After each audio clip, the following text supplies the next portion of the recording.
FSN Radio. It's all about what's next. Go to financialsurvivalnetwork.com and sign up for your free weekly newsletter. You'll also get 3 free reports. The Financial Survival Network. It's all about what's next.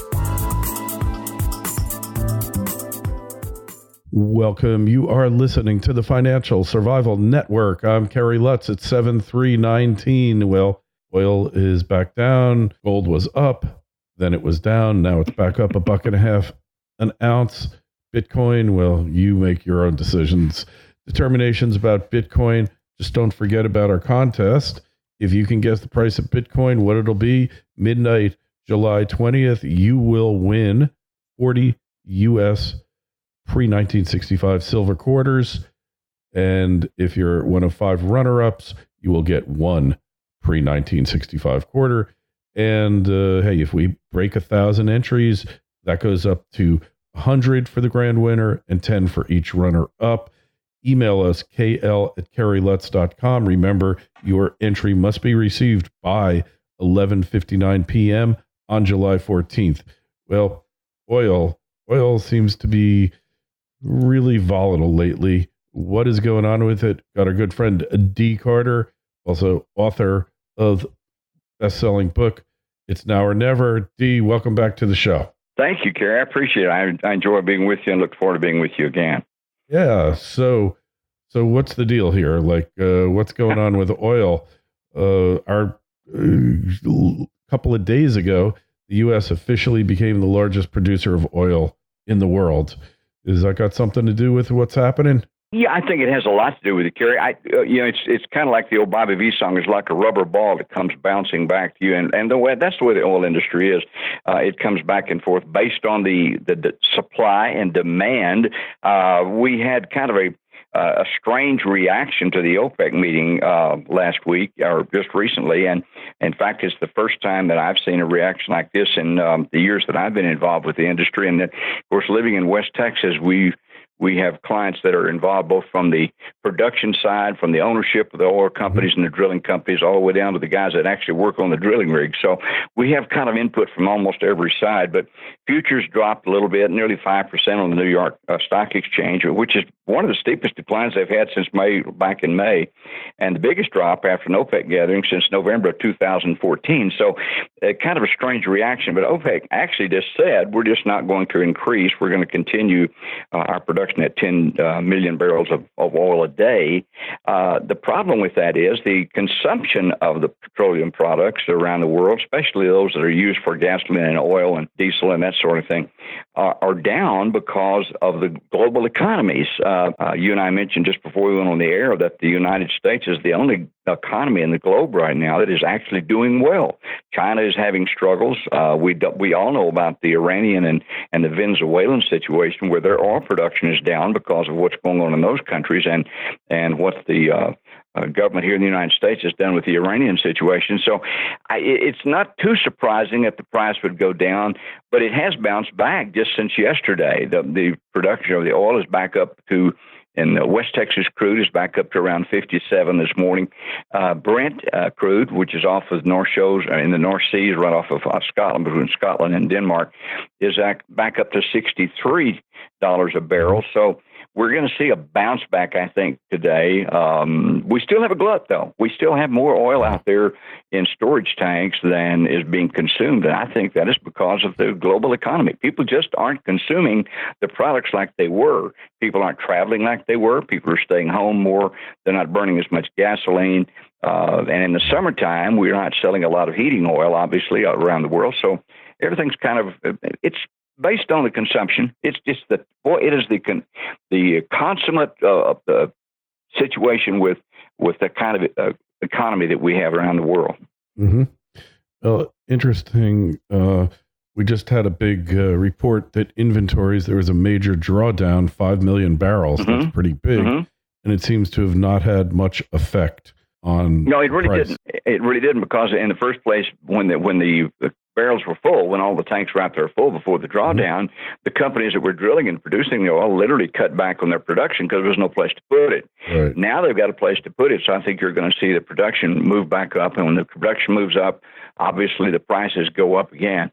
it's like I say, it's a rubber ball. It just keeps bouncing back, and it's back and forth.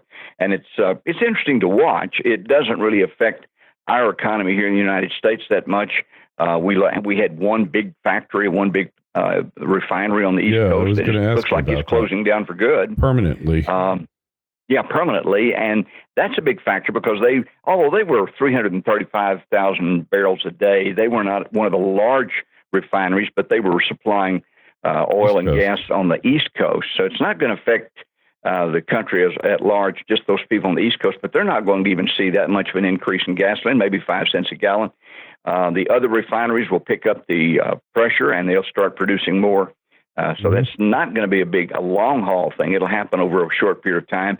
And I think that refinery's production will be replaced within 6 months or less, maybe 3 months down the road. So you're going to see other refineries picking up the difference. We got the petroleum in the warehouses, if you will, in the tanks, and all they got to do is refine it. So now they've got a place to put it. So you're going to see a drawdown on the tank supply and on the supplies that are out there, and then you'll see the companies start drilling more, producing more to fill the tanks back up. So it's just a base of supply and demand. That's what it amounts to. Yeah, well, one thing that hasn't been talked about lately, Trump is trying to do something about it, is the boutiquification of different blends of gas for different states, different parts of the country. And, that was the largest refinery on the East Coast of the United States. So it's going to have some effect for the East Coast. Maybe it's going to lead to a getting rid of these individual standards for different states, which is really not good for the market and not good for prices for consumers. It's really a bad thing. I totally agree. Some of the regulations that we've had in place by the Energy Department are being relaxed right now, and that's going to make a difference in the consumer price. And that's really what we're trying to reach and trying to make something that's good for everybody all the way across the country. Those of us here in West Texas, it's funny because here in Midland, Texas, which is right in the middle of the Permian Basin, which, by the way, now produces more than Saudi Arabia on a daily basis. We're the number one oil producer in the world right now in West Texas. But we pay higher price on our gasoline in the middle than anybody else in the state of Texas. We produce it, and then we ship it out to the refinery and pay more for it when it comes back. Because you're the furthest away from the refineries. That's true. People don't understand that there are, they call it zone pricing. And it just so happens I'm in Palm Beach County, and we pay like the highest price for gasoline, northern Palm Beach County, of any county in southern Florida. Way more than Miami, Dade, more than Broward, and then in any place in the county, we're the highest because we're in the bad zone. We're in the most northern zone away from, there's no refineries in Florida, but where it comes in, I guess the ships, the ports, or the pipeline, whatever it is, we're the furthest away, and we get screwed. And it seems like wherever I live is the highest price of gasoline in that area. Any place I move to. That's the problem. You guys are not close to a refinery, and you're being supplied by tankers and or trucks. There's barges. No pipelines coming over there. So anytime you have that, the cost of delivery goes up. And when the cost of delivery goes up, and of course, it's also based on what the consumer can and what the guys that own the gasoline stations can get you guys to pay. We have offices in Fort Lauderdale, so I'm out there quite often. I get to see your gasoline prices as well, and I see what's going on in Florida.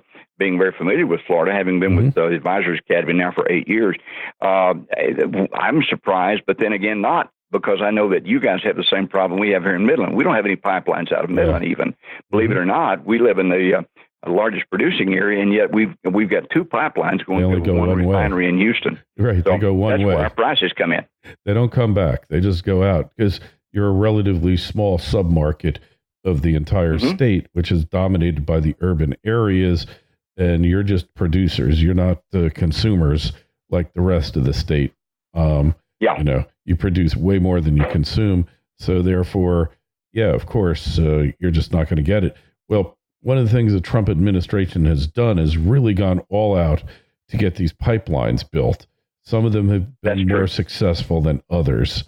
But my guess is if Trump is reelected, we'll see a dramatic upgrading of our pipeline capacity throughout the country. FSN Radio. It's all about what's next. Financial Survival Network is brought to you today by Orin Resources, a junior exploration company with the appetite of a major. It's hot on the trail of the next globally significant discovery, creating enormous potential upside for you, the shareholder. Orin is one of the most aggressive exploration companies pursuing high-grade, scalable gold and copper deposits, and has a premier 7-project portfolio, including its 2 flagships, Committee Bay in the Arctic and Sombrero in Peru. Orin's unparalleled technical team and highly experienced management has a history of success in advancing and monetizing exploration assets. No wonder Orin's been called one of the best in the junior exploration sector. Orin trades on the TSX and the NYSE under AUG. To learn more, go to orinresources.com. That's AURYN resources.com. The Financial Survival Network. It's all about what's next. We've got 2 new pipelines that are coming out of Midland, the West Texas area, that are going to be enforced by this time next year. 2 large 30s. When you talk about pipelines, people don't realize how large those things are. Those are 36-inch pipelines. We're talking about a huge pipeline, and we have one that's been coming from the Gulf Coast up this way, pumping natural gas, and we're going to reverse it, and so we can get our natural gas and our oil production back down there. That's going to cause the price of oil to go down, and it's going to cause the consumer's price to go down. So we're going to see this thing kind of bottom out. I don't remember, Kerry, if it was you and I talking about this a year ago, but someone asked me about a year ago on one of the talk radio programs that I was on right after my book came out, and we were talking about what the futures would demand. And this is all based on consumption. It's all based. It's the greatest capitalism in the world is based in the oil industry. Whatever the supply is and whatever the demand is the price. And by the way, a price of oil is really set by whatever the last purchase was made per barrel. If it's made at $56 a barrel, that'll set the price until somebody comes along and says, wait a minute, I need it more than they do. I'm willing to pay 57 or 58. And that sets it for the next guy that comes along.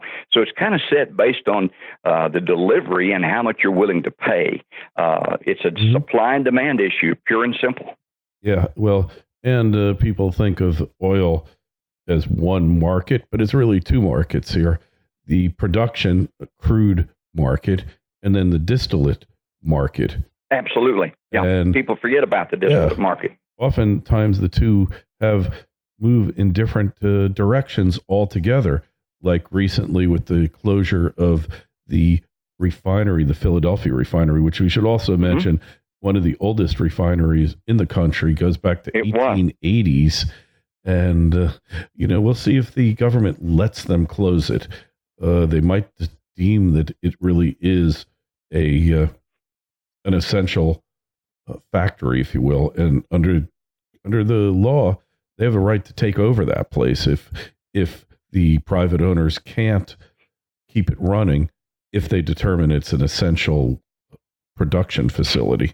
So I think one of the problems they had in the East Coast refinery there in the Philadelphia area is that it was old, and there was a lot of failure that was going on inside the refinery itself. They've had a history over the last year or 2 of having difficulties with fires and that sort of thing. Keeping that type of program up, keeping a refinery up, is a highly expensive matter, and people don't realize that it takes a lot of maintenance to keep those things going. There's a tremendous amount of science going on in a refinery. Oh, God, when you bring in a barrel of crude oil, there's a number of different things that it can go to, and depending on the refinery and what they're producing, it can be even more expensive. And the regulations and the requirements to set up a refinery are so steep and so difficult that it's very difficult to get one started, and extremely high expensive. Can't do it. And there's no place on the East Coast where they're going to welcome it with open arms. That's for certain. And because that's an old one, underinvested, they were in bankruptcy. This is like they're using it. Hey, let's get the heck out of here. We'll take the insurance money and run. And really, the energy department's going to have to make that decision. But it's interesting because, the birth of refinery industry, East Coast, Newark, New Jersey, Elizabeth, New Jersey, Bayway Refinery, all of that goes back, way back. now half the refineries in New Jersey aren't operating any longer because they're too small, 80, 100,000 barrel a day refineries, Right. not efficient, money losers. Many people don't even know that, what do you have, 42 gallons in a barrel? When they actually refine it, they wind up with more than they started with because of the refining process that splits up the different distillates and such. That's very true, and people don't. If they go back and study what is actually produced, I had someone ask me once if people hated how we felt in West Texas about the people that hated the dirty old nasty oil companies, and my response, maybe with you, Kerry, that we really don't care because we realize that the world really runs on the petroleum industry. There's over 6,000 products that are Mm-hmm. petroleum distillates, if you will, that we use every day. You and I are talking on a telephone. The telephone is made of plastic. Plastic is a petroleum distillate. Mm-hmm. If you buttoned your shirt this morning, you probably use plastic buttons. That's a petroleum distillate. If you got a water bottle on your desk, it comes from natural gas. Mm-hmm. People don't realize that, and when they realize that 40% of the petroleum that's produced actually goes into these other products, 60% goes to oil, gas, and the distillates there, but 40% of it goes into things that we use every day. Absolutely. And our driving in our cars, the rubber on our wheels, the asphalt in our streets, that's all petroleum. Everything. So the people on the East Coast, I understand their problem. I hope that Rick Perry, who is an energy czar, if you will, he's the head of the energy department. Of course, Rick's from Texas. He understands the petroleum industry, and I think that's going to make some differences too. Yeah, he's been, by all accounts, a pretty fair energy secretary. And and also, like, when seasons change, like once winter starts ending, then the mix changes where more gasoline's produced, less diesel, less kerosene and such. Mm-hmm. The idea of like taking a train here to Hawaii, so that we don't use, I don't so think we're going to do that green. Maybe a submarine. I don't know. It's I'm not sure. What are these people we got smoking? Some crazy people out there trying to do it. Oh my God, it's just stupid here, right? I mean, Dee, we can't live without this stuff until you find something that's going to work better. You really have no choice other than to go reverse progress, stop producing electricity, which doesn't even use oil anymore for the most part. It's natural gas and coal and nuclear and some hydro thrown in there. But, just the unrealism of the green left. Pretty amazing. Hey, so it's been a year. It's your 1-year anniversary for your book, and you got a new edition coming out, huh? It came out July the 17th. Thank you for asking, Kerry. The book, It's Now or Never, or How to Enjoy Your Life and Not Let Your Investments Own You, actually hit the marketplace on Amazon.com and Simon & Schuster and Barnes & Noble a year ago, July the 17th, 1 year ago, and we ran out of books, so we're going to have to print some more. We've had people there's a demand for the book. It's done quite well, and we're very proud of that. It's the book is more of a history of my life, but it actually it dovetailed into that with all of the advice of a financial advisor with over 45 years of experience in the industry. So it's done exceptionally well, and we appreciate the people that have bought the book and are still asking for the book and going through the website and checking it out. So thank you for ringing it up. We're very proud of the book. We feel like, in fact, I've already started writing a second book, and I hope it will it'll take a year to get it out. But you don't write a book overnight, as you're probably aware. I'm aware of that. I've done a few. A while. Yeah. Yes. It's a long process. I love it. Well, hey, done a great job. Dee, a real service. Anyway, people want to find out about you, how to get the book. Tell us how we go about doing that. They can go to Dee Carter Financial at fixedincomeCouncil.com. It's a long deal, but it's Dee Carter Financial at fixedincomeCouncil.com. They can contact us directly if they want to. And here in Midland, Texas, we still have a few of our supply left, and we'll be glad to get them out to it. But you can go to Amazon.com. We should be able to get. I think we've got some more at Amazon already. They can go to Amazon.com and pick up It's Now or Never, or How to Enjoy Your Life and Not Let Your Investments Own You. I believe strongly, Kerry, that we got one go-round, and we need to plan for what we do, but we also need to enjoy the fruits of our labor. And I want my clients, wherever they may be, to plan for their retirement and be able to enjoy their retirement for as long as they live and have fun doing what they do and enjoy then passing it on to their heirs and the people that are around them, doing good for everybody they come in contact with. Hey, and that's a great thing. And everybody can profit from this book. Hey, questions, comments for Dee, myself, and to enter the contest, KL@CarrieLutz.com. And the Twitter feed's at Carrie Lutz, Facebook page, Financial Survival Network. Remember, get your entries in no later than 11:59 p.m. of July 14th. Dee, it's always a pleasure having you on. We'll talk to you again real soon. I appreciate it, Kerry. Look forward to talking to you soon. FSN Radio. It's all about what's next. Go to financialsurvivalnetwork.com and sign up for your free weekly newsletter. You'll also get 3 free reports. The Financial Survival Network. It's all about what's next.